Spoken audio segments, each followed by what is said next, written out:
हाल ही में संसद के अंदर वक्फ बिल को लेकर के चल रही जेपीसी की रिपोर्ट की गहमा गहमी पर चर्चा करने के लिए आज के डिटेल सेशन में हम जानेंगे कि वक्फ बिल के आने के बाद जेपीसी रिपोर्ट और जेपीसी रिपोर्ट में विपक्ष की तरफ से डाले गए अपने संशोधन उन्हें स्वीकार किया गया नहीं किया गया, संसद में हंगामा क्यों बरपा, किस तरह से ये पूरी कहानी टाइमलाइन के हिसाब से चली। आज का सेशन अगर आप सुन लेंगे तो आपको यहां से आगे की सारी बातें बहुत अच्छे से क्लियर हो जाएंगी। ठीक है, तो चलिए शुरू से शुरू करते हैं।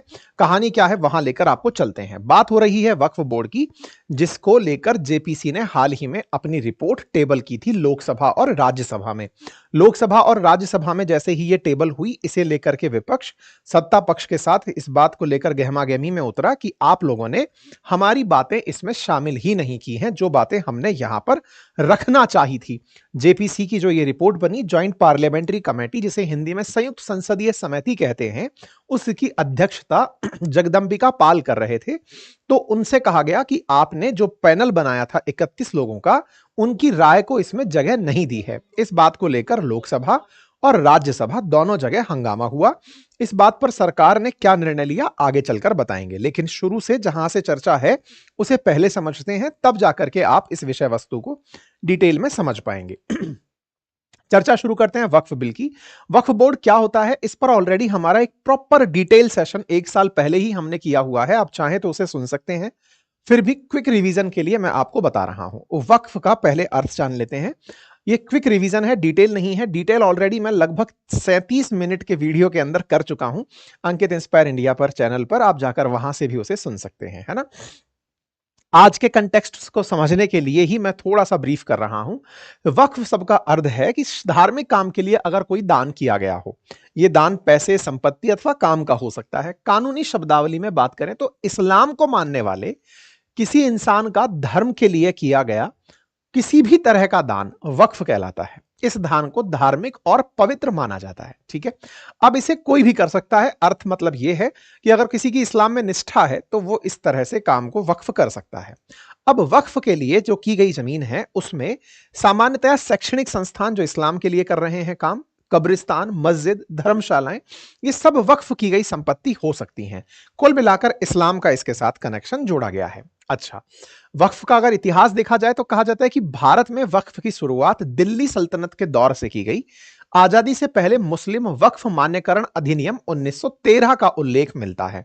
अर्थात ये 1913 से चला आ रहा है कानूनी रूप से। प्रक्रिया कब से भी चल रही हो, कानून इसका आखिरी 1913 में मिलता है। जवाहरलाल नेहरू ने भी वक्फ अधिनियम के अंदर अधिनियम पारित किया और उस समय वक्फ का केंद्रीयकरण किया। सरकार ने 1964 में एक केंद्रीय वक्फ परिषद की स्थापना कर दी। 1995 में पहुंचते पहुंचते केंद्र और राज्य ने वक्फ बोर्डों के गठन की अनुमति दी। 2013 में यूपीए सरकार ने 1995 के मूल वक्फ एक्ट में बदलाव करके बोर्ड की कुछ शक्तियां बढ़ा दी।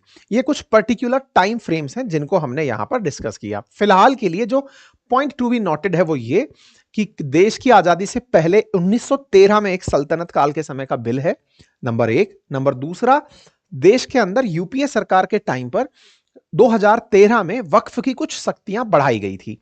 नेहरू जी के टाइम पर और 1995 के अंदर भी वक्फ के अंदर कुछ अधिनियम में संशोधन हुए थे। ठीक है, अब वक्फ बोर्ड जब बना तो वक्फ बोर्ड करता क्या था। वक्फ बोर्ड का काम यह है कि जब कोई व्यक्ति अल्लाह या इस्लाम के नाम पर संपत्ति दान करता है तो उसकी देखरेख वक्फ बोर्ड करता है। मतलब आपने अगर संपत्ति दान कर दी अल्लाह के नाम पर, तो उनकी जगह उस संपत्ति का कौन टेक केयर कर रहा है, तो उसके लिए एक बोर्ड की स्थापना की हुई है। वक्फ बोर्ड इस संपत्ति को शरिया के नियम के अनुसार चलाता है। इस धन को, अगर संपत्ति मिली है तो उसको इन्वेस्ट करता है। उससे जो धन मिलता है उसे धार्मिक कार्यों के अंदर लगाया जाता है, जैसे शिक्षा, स्वास्थ्य, आपदा, गरीब कल्याण। बस इस्लाम पर केंद्रित करके इस पैसे को खर्च किया जाता है। डेटा है कि देश में 30 से अधिक फिलहाल वक्फ बोर्ड बने हुए हैं, जिनके पास बहुत सारी शक्तियां हैं, या कहिए तो बहुत सारी संपत्तियां हैं। 2022 की बात करें तो भारत सरकार के अनुसार देश में 7.8 लाख से ज्यादा वक्फ की हुई अचल संपत्तियां हैं। इस तरह उत्तर प्रदेश वक्फ के पास करीब 2 लाख से ज्यादा अचल संपत्तियां हैं, यानी जमीन है। इतने सारी जगह पर लोगों ने जमीन दान की हुई है। 2009 के बाद वक्फ की संपत्तियों में दोगुने का इजाफा हुआ। क्यों? क्योंकि उस समय पर शक्तियों को और बढ़ा दिया गया था। दिसंबर 2022 में लोकसभा में दी गई जानकारी के अनुसार वक्फ बोर्ड के पास 8,65,000 अचल संपत्तियां हैं। लगभग 9.4 लाख एकड़ वक्फ की जमीनों की अनुमानित कीमत 1.2 लाख करोड़ है। अच्छा, वक्फ बोर्ड के पास रेलवे और सेना के बाद तीसरी सबसे ज्यादा जमीन भारत में उपस्थित है। मतलब एक प्रकार से वक्फ बोर्ड जमीन का बहुत बड़ा लैंड बैंक रखता है, साथ ही साथ उसके पास बड़ी मात्रा में धन है। भारतीय वक्फ के पास पाकिस्तान और सऊदी अरब से भी ज्यादा वक्फ बोर्ड के पास पावर है। कैसी पावर है? अगर किसी ने वक्फ अधिनियम के अनुसार कोई संपत्ति वक्फ की हुई है तो उस पर फैसला वक्फ बोर्ड ही लेगा। अगर आपको उसमें कोई आपत्ति है तो आपत्ति के केस में आप वक्फ बोर्ड के ही ट्रिब्यूनल तक शिकायत कर सकते हैं। अगर ट्रिब्यूनल तक शिकायत करते हैं और अगर ट्रिब्यूनल आपका फैसला आपके पक्ष में नहीं देता तो आपके पास कोई ऑप्शन नहीं बचता। कहानी क्या है कि यहां पर जो वक्फ की जाने वाली संपत्ति है उसके बारे में कहा गया कि लोग अपनी मर्जी से अगर किसी संपत्ति को वक्फ कर दे या कहीं किसी जमीन पर मस्जिद बनी हुई है, कब्रिस्तान बना हुआ है, तो वो जमीन स्वतः ही वक्फ की संपत्ति मान ली जाती है अकॉर्डिंग टू लॉ। अब अगर आपकी किसी जमीन पर कहीं किसी ने मस्जिद बना दी और ऐसे में आपकी संपत्ति स्वतः ही वक्फ की संपत्ति हो गई, अब आप उसके खिलाफ दावा लेने के लिए पहुंचे भी तो आप वक्फ बोर्ड के बनाए हुए ट्रिब्यूनल तक ही पहुंचेंगे। सुप्रीम कोर्ट, हाई कोर्ट तक नहीं जा पाएंगे, सिविल कोर्ट में नहीं जा पाएंगे। और अगर आप वहां नहीं जा पाते तो आपका मामला वैसे ही डाइल्यूट हो जाता है। इस बात को लेकर के भारत सरकार ने वर्ष 2024 में वक्फ बिल के अंदर संशोधन का निर्णय लिया कि भाई चूंकि अभी जो चले आ रहे कानून हैं उसके तहत जमीन जिसको वक्फ कर दिया गया है, अब वो उसकी थी या नहीं थी, किसी एक्स व्यक्ति की जमीन थी, उसको कह दिया कि साहब मैं इसे वक्फ करता हूं, ये दान कर दी किसी और व्यक्ति की जमीन, अब वो बोर्ड के अधीन है, बोर्ड ने उस पर अपना दावा पेश कर दिया। अब आपको उस जमीन को अगर लेना है, आप उस पर कोई काम करना चाहते हैं तो बोर्ड से परमिशन लेनी पड़ेगी और बोर्ड नाराज है तो ट्रिब्यूनल जाना पड़ेगा, वो भी बोर्ड का ही बनाया हुआ है। तो ऐसे में ये संपत्ति निकल ही नहीं पाती थी। बस इसी को ध्यान में रखते हुए सन 2024 में वक्फ बोर्ड के अंदर वक्फ संशोधन विधेयक पेश कर दिया गया लोकसभा के अंदर कि नहीं साहब, जो बिल पहले से आ रखा है उसमें कुछ संशोधन करना पड़ेगा। संशोधन मौजूदा वक्फ अधिनियम 1995 में प्रस्तावित किया गया, जिसमें यह तय किया गया कि इसमें किस किस तरह से संशोधन किया जा सकता है। जैसे अगर कोई जमीन वक्फ की संपत्ति घोषित की जाती है तो पहले उसका वेरिफिकेशन करना होगा। दूसरा रखा गया कि वक्फ बोर्ड का फिर से पुनर्गठन करना होगा, उसकी संरचना में बदलाव करना होगा। वक्फ अधिनियम की धारा 9 और 14 के अंदर बदलाव करके केंद्रीय वक्फ परिषद और राज्य वक्फ बोर्ड की संरचना में बदलाव करना होगा। बिल में राज्य वक्फ बोर्ड के स्वामित्व वाली विवादित जमीनों का नए सिरे से सत्यापन करने का प्रस्ताव रखा गया कि अगर आपने ऑलरेडी कोई जमीन वक्फ कर रखी है तो बोर्ड से कहा कि आप इसको सत्यापित कराइए कि ये आप ही की है। आपके पास इस बात का क्या डॉक्यूमेंट है कि किसी व्यक्ति ने आपको इसे वक्फ किया था, उसका डॉक्यूमेंट पेश किया जाए। और दुरुपयोग को रोकने के लिए जो जिला मजिस्ट्रेट हैं उन्हें वक्फ संपत्तियों की निगरानी में शामिल किया जा सकता है कि मजिस्ट्रेट खुद से निगरानी करेंगे कि संपत्ति किसकी है। तो एक प्रकार से इसमें संशोधन प्रस्तावित किए गए।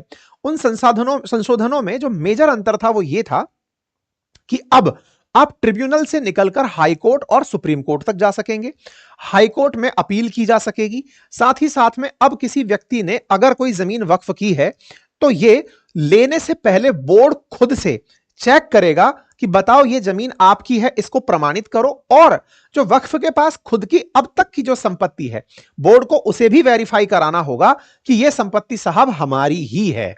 गेटिंग? इसके साथ साथ वक्फ बोर्ड के अंदर 2 महिलाएं और अन्य धर्म के 2 लोगों को भी शामिल करने की कहा गया। तो ये जो संशोधन थे ये पुराने बिल के अंदर काफी बड़े संशोधन कंसीडर किए गए। जब संसद के अंदर ये बिल पेश हुआ तो विपक्ष के हंगामे के चलते इस पूरे बिल को ज्वाइंट पार्लियामेंट्री कमेटी को भेज दिया गया। ये क्या होती है? संसद के अंदर लोकसभा और राज्यसभा, इसके अंदर सत्ता पक्ष और विपक्ष, अगर लोकसभा में बिल पेश हुआ है तो दोनों पार्लियामेंट की मतलब पार्लियामेंट की जो पार्टियां हैं, सत्ता पक्ष और विपक्ष की जो पार्टियां हैं, उनके सांसदों को उनकी सदन में प्रेजेंस को लेते हुए एक कमेटी गठित की जाती है जो विशेष मुद्दों पर अपनी तरफ से अलग से बैठ करके चर्चा कर सकती है। तो एक पार्टी का गठन किया, एक कमेटी का गठन किया गया जिसे ज्वाइंट पार्लियामेंट्री कमेटी कहा गया।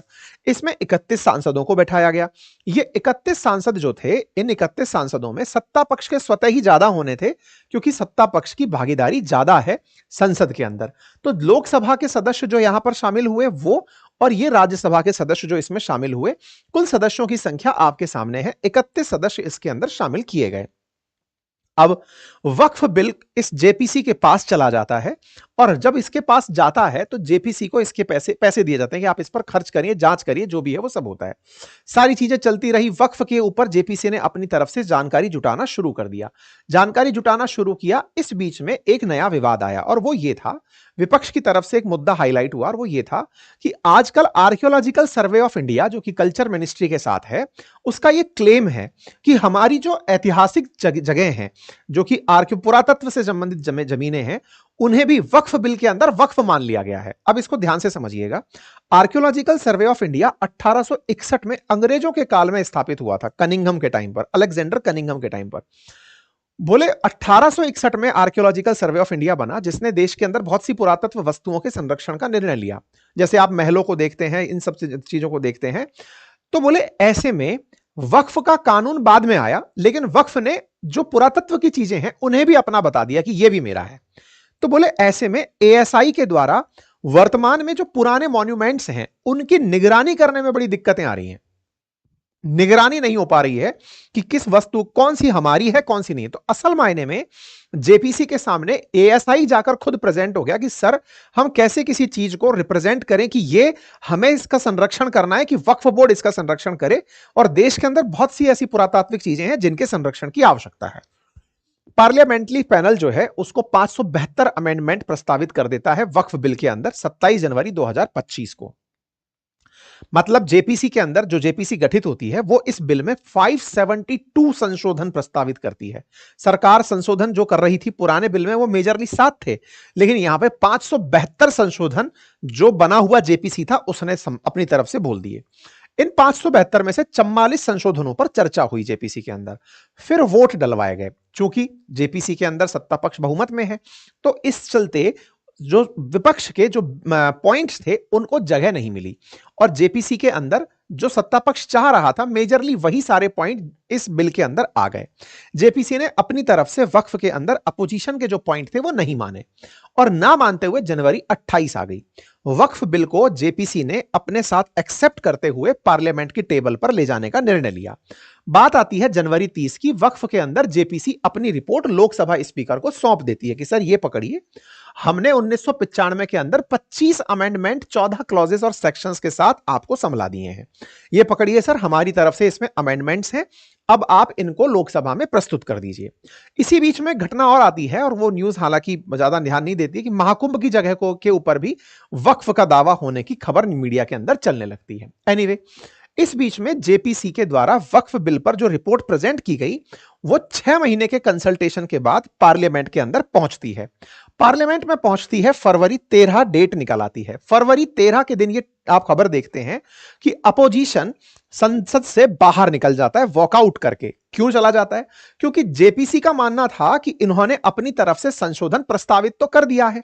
अब संशोधन प्रस्तावित कर दिया है तो विपक्ष की बातें मानी गई या नहीं मानी गई ये तो सेकेंडरी बात है। बात यह है कि जेपीसी की रिपोर्ट में विपक्ष ने क्या कहा यह बात भी कहीं पर दिखाई नहीं गई। मतलब 6 महीने तक जो विचार विमर्श चला उसके बाद जेपीसी ने अपनी तरफ से संशोधन प्रस्तावित करके पकड़ा दिए।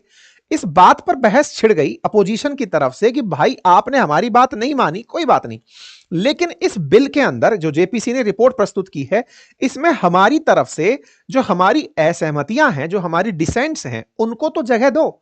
तो डिसेंट्स को अगर आप जगह नहीं दिए हो तो यह एक अलोकतांत्रिक प्रक्रिया है। डिसेंट्स की जगह नहीं दी गई, इसका मतलब क्या है वो समझिए। देखिए, संसद के अंदर ये बहस चली, ये सब क्लिप सुनाने का मतलब नहीं है, आप इसको ऐसे समझें कि ये जेपीसी की ओरिजिनल डिसेंट नोट है। इसमें जो बातें अपोजिशन के द्वारा रखी गई थी उन्हें इस तरह से ब्लर कर दिया गया। जो मेन टेबल पर रिपोर्ट गई जेपीसी की फाइनल होकर के, मतलब बनी रिपोर्ट ऐसे थी लेकिन उसमें से इस तरह से ब्लर करके उन्हें गायब कर दिया गया, सो दैट वो जेपीसी की रिपोर्ट में दिखे ही नहीं। असहमति को टेबल पर जो रिपोर्ट रखी गई उसमें से गायब कर दिया गया, इस तरह से मिटा दिया गया जो नोट अपोजिशन की तरफ से लाए गए थे। उम्मीद है कि आपको यह बात समझ में आ रही हो।